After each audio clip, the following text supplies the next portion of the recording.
So I'm just getting used to my 2021 Tesla Model 3 long range that I recently bought. And there's just so many perks and quirks to unbox, and I feel like I'm really just scratching the surface of this smartphone on wheels. But I thought I'd share with you the first 5 things that really jumped out at me that I've gone, damn, that is really cool, and things that I'm kind of like, these are not things I've ever had in a car before, and are the things that make me think that this car is just different, but in a really awesome way. And I say first 5 things because there's going to be plenty of other things I'm going to want to talk about that are good about this car, and bad. But yeah, this really does feel like the gift that keeps on giving. So here's my first 5 things that I really love about my Tesla Model 3.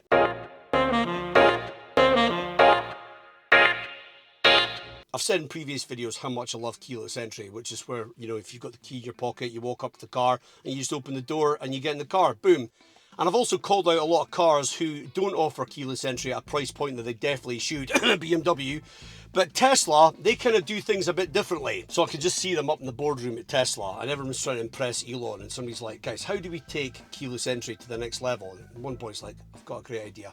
How about instead of using a key that's really chunky in your pocket, we use a credit card instead?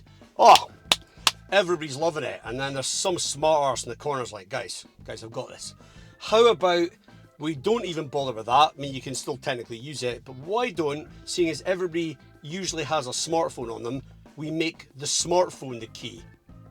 Absolute mic drop. So in the real world, barring when I've had to give my wife the car drive, which means I've either gone, oh, don't forget the key card and take it out of my wallet, or I've gone here, use my phone actually because I can't find my wallet, and that's been a bit annoying. But barring that, I always have my phone on me like pretty much every other person on the planet under the age of 50. And so anytime I want to drive the car, it's already in my pocket. I just walk up to the car, open the door handle, get in, and off I go. I mean, it's just such a simple process. What's even better is when I get out of the car, I don't have to do this really overly taxing, laborious function of pulling a handle anymore. I've just got this wee button that I just use this finger for, and just, when I get out of the car, walk away, and after a few seconds and distance from the car, it senses how far away I am, we honk of the horn, and it locks the car for me. I don't have to do anything. It really is the most boss move ever. It literally could not be easier. Honestly, I just think this is game changing, and I'm actually quite amazed how much of a problem I didn't realize it was solving it actually solves. It's just so cool to be able to do that and never think about, oh, I need to go get my keys. You know, I just have my phone on me, and at no point ever have I gone, oh, I'm stuck. You know, I just go in and out the car and I don't even think about it. I've had the pleasure of a few software updates over the air since I've got my Tesla, and the process has both been extremely alien and extremely familiar all at the same time. And my car is parked close enough to our home router, so I've set it up to connect to that. And basically, when there's a software update to be done, it just says, would you like to do the software update? Yes, please. And then overnight, I'll schedule it. The next morning, come out, and it's like, your software update is done. And it gives you a little report about what's been changed. And it's like, oh, cool. And if you've been following my channel, you'll know that I've said I get bored of cars roughly after about 17.5 seconds. So I'm always thinking about, oh, this car's, you know, needing changed again. But I feel there's a possibility that I'll actually not get bored of this car as quickly. And it's got so many amazing features that there's a good chance it would take longer for that to happen than normal anyway. But the fact is that there's so many new features happening in this car constantly with these updates that I always feel like I'm almost getting like a new car. It feels like I'm opening my Christmas stocking every time I do a software update. It's like, oh, what's new today? And it's like, you know, there could be new displays and like new information and just new layouts and things that are just a little bit easier to use and stuff like that. It's like, it's just amazing. And I just love how all the software updates are free. It's just like, yep, press a button, update, and what do you get? Since having the car alone, there's been some major improvements. And to be fair, the Matrix LED headlights that came online was just before I got the car, but it was still a very new feature and a lot of people were raving about it. And there is something a little bit fiendish about having a feature in a car that you couldn't use previously. But hey, at least once it came online, it was free, as opposed to, you know, if you were buying a German car and it was like, sorry, if you want that later, there's going to be a price for that, and it's in a pack. You know, it's like Tesla just saying, no, we'll give you those features once we can give you them, and they're part of the package, and that is going to drive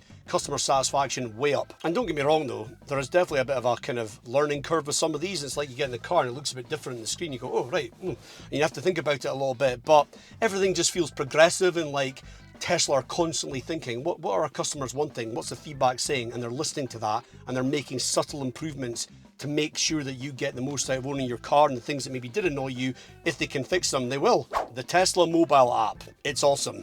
I didn't actually realise quite how useful this could be in my life in owning a car, and there's just so many ways you can control things with the car, monitor things to do with the car, even check the security around the car. It's just amazing, and it keeps getting better. You know, you can do things like preheating and cooling the car, which is really handy if it's a cold or hot day and you're still in your house in your pajamas or something. You can open parts of the car just by pressing a button. There's something really satisfying about that. You can geek out over your charging efficiencies, and you know, things like, oh, what's my actual percentage? Oh good, I don't need to worry about that journey I'm about to do, you know, that sort of stuff. You can even summon the car, a bit like getting a dog to come with a bone. Here boy, you know, just get your car to literally come to you by pressing a couple of buttons on the app. And I actually can do that with this particular car because it's got that.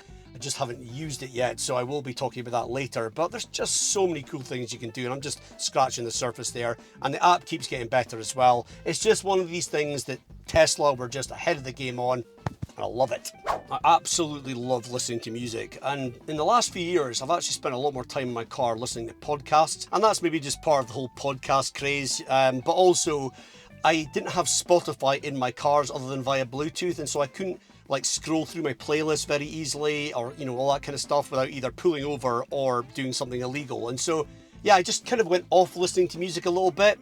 But in the Tesla, things have changed. So when I first got the car, I had premium connectivity, just a little bit left, which means I had Google Maps, its own internet connection, and had Spotify connected directly to that. So when I got in the car, if I wanted to listen to Spotify, I just pressed a button and off I went. And then when it ran out, I was like, oh, right, okay, so now I don't get the Google Maps, and to have Spotify, I need to connect it through Bluetooth or through my mobile phone Wi-Fi hotspot, and doing that was a pain in the arse. It was really clunky, and I just kind of couldn't be doing with it. So eventually I gave up and went back to it, and yeah, even though I'm Aberdonian, I thought I'll spend the tenner a month. But the thing is, even if you use your mobile phone hotspot or use premium connectivity, the interface for Spotify when it's on the screen looks vastly the same.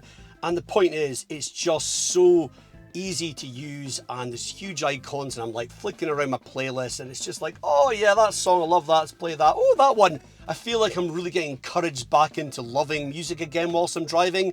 And it's all because it's so easy to actually use all this on the move. Don't get me wrong, I don't think it's any less distracting than using my mobile phone whilst driving, but that's illegal and that's not. So, you know, that's just the way it is, which is strange. But it is just so well integrated, and you can, you know, play with your library and stuff. And I just feel like between that and having this amazing sound system, I've got this awesome jukebox experience in my car, and I'm really appreciating music again more, and that matters. Okay, so this one's going to seem a bit anticlimactic compared to all the techie ones I've talked about, but it's still something I'm a bit like, Elon, you're a bit of a tool, but take a bow. That's the storage. It's just amazing in here, and I'm not even talking about the boot or the fruit.